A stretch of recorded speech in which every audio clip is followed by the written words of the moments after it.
Suatu saat Abdullah bin Rawahah tiba-tiba saja menangis. Melihat keadaan itu istrinya ikut menangis. Ia pun bertanya kepada istrinya, "Mengapa engkau ikut menangis? Apa yang menyebabkan engkau menangis?" "Itulah yang membuatku ikut menangis," kata istrinya. Mendengar jawaban itu, Abdullah berkata, "Ketika aku ingat bahwa aku akan menyeberangi neraka melalui Sirat, aku tidak tahu apakah aku akan selamat atau akan celaka." Ketika Rasulullah Shallallahu Alaihi Wasallam mempersiapkan pasukan ke Mu'tah, beliau berpesan bahwa pimpinan pasukan adalah Zaid bin Haritsah. Jika ia gugur, penggantinya adalah Ja'far bin Abu Thalib. Dan jika Ja'far gugur, penggantinya adalah Abdullah bin Rawahah. Saat itu hari Jumat, saat pasukan telah berangkat, Ibnu Rawahah tidak ikut serta karena ingin salat Jumat dahulu bersama Rasulullah Shallallahu Alaihi Wasallam. Baru setelah itu ia akan menyusul.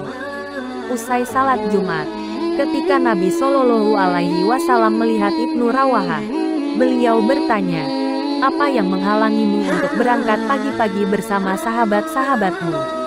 Ibnu Rawahah menjelaskan kalau masih ingin salat Jumat bersama beliau. Tetapi justru Nabi Shallallahu Alaihi Wasallam mencela sikapnya itu.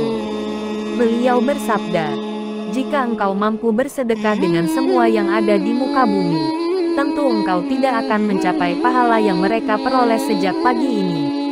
Mendengar teguran Nabi Shallallahu Alaihi Wasallam tersebut, Ibnu Rawahah segera memacu tunggangannya menyusul induk pasukan yang telah berangkat, dan langsung bergabung dengan mereka.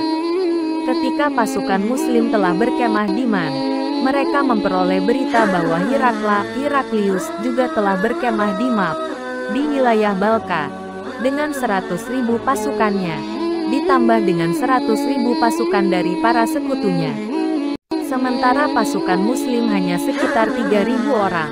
Beberapa sahabat mengusulkan untuk mengirimkan surat kepada Nabi Shallallahu Alaihi Wasallam tentang jumlah musuh yang harus mereka hadapi, sehingga beliau akan menambah jumlah pasukan, atau beliau akan memberi perintah lain. Mendengar usulan tersebut, Abdullah bin Rawahah berkata, "Wahai sahabat-sahabatku, demi Allah, sesungguhnya apa yang kalian tidak suka, itulah yang sebenarnya kita cari, yakni kesyahidan. Kita memerangi musuh tidak karena jumlah dan kekuatan mereka, tetapi karena agama ini yang dengannya Allah telah memuliakan kita. Marilah, sesungguhnya apapun akhirnya hanya kebaikan bagi kita, kemenangan atau kesyahidan." Sebagian besar sahabat membenarkan pendapat Ibnu Rawahah. Mereka bergerak mendekati posisi pasukan Romawi yang kemudian bertemu di daerah Mu'tah. Pertempuran tidak berimbang terjadi dengan sengitnya, tetapi itu tidak mengurangi semangat pasukan Muslim untuk terus berjuang. Zaid gugur, panji diambil Ja'far bin Abu Thalib.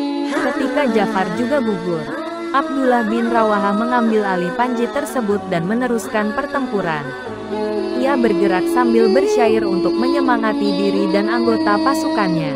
Ketika pertempuran terhenti sejenak, seorang lelaki dari Bani Murrah bin Auf mendekatinya dan memberikan sepotong tulang berdaging, sambil berkata, "Kuatkanlah punggungmu dengan daging ini, karena engkau telah mengalami kelaparan hari-hari ini." Ibnu Rawahah memakan sedikit dagingnya, kemudian terdengar suara menderu pertanda adanya serangan. Ia berseru, "Sesungguhnya engkau hanyalah dunia." Ia mencampakkan daging tersebut dan mengambil pedangnya kemudian berperang menghadang serangan musuh sehingga ia menemui syahidnya. 3 orang panglima perang yang ditunjuk Rasulullah Shallallahu Alaihi Wasallam telah gugur.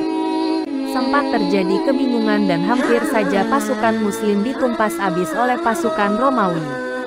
Kemudian komando pasukan diserahkan kepada Khalid bin Walid atas persetujuan dan kesepakatan para sahabat yang lebih senior dalam keislaman. Ketika itu Khalid bin Walid memang baru memeluk Islam. Dengan strategi dan keahliannya memimpin pasukan, ia berhasil lolos dari kepungan pasukan Romawi dan terhindar dari kemusnahan total, terbunuh semua.